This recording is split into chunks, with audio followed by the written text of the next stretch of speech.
profitability for Chinese banks is actually quite healthy. What remains a concern is that their net interest income has been deteriorating over the past few years. And this is no fault of their own. What's happening is that these are macro factors. China's been slowing down, the property market's been coming off. But it's not all doom and gloom. The Chinese banks have been quite wise, and they're moving away from what we call the interest income-based to a fee-based approach. So we can see them currently investing in a lot of new business opportunities, such as building up their investment banking, their syndication desks, their syndicated loan desks, sales and trading.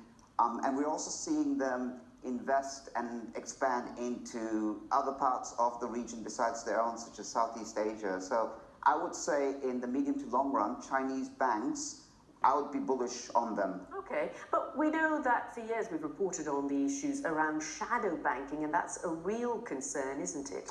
That's right. So the origins of shadow banking really go to the Chinese banks themselves who are to blame. They have traditionally been very conservative with their credit policy, and they have really preferred reaching out to a client segment that were either existing clients or actually had a credit history. So as a result of this, large segments within China have been sort of left out because banks wouldn't look at them.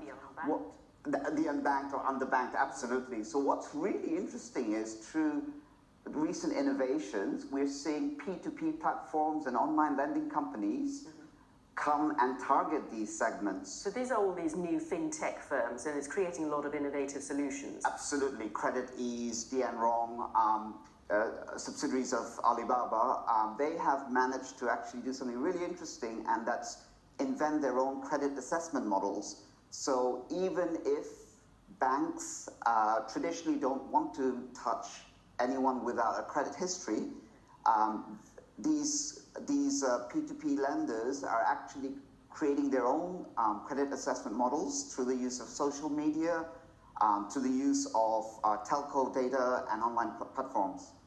Sam Ahmed speaking to me earlier. Now,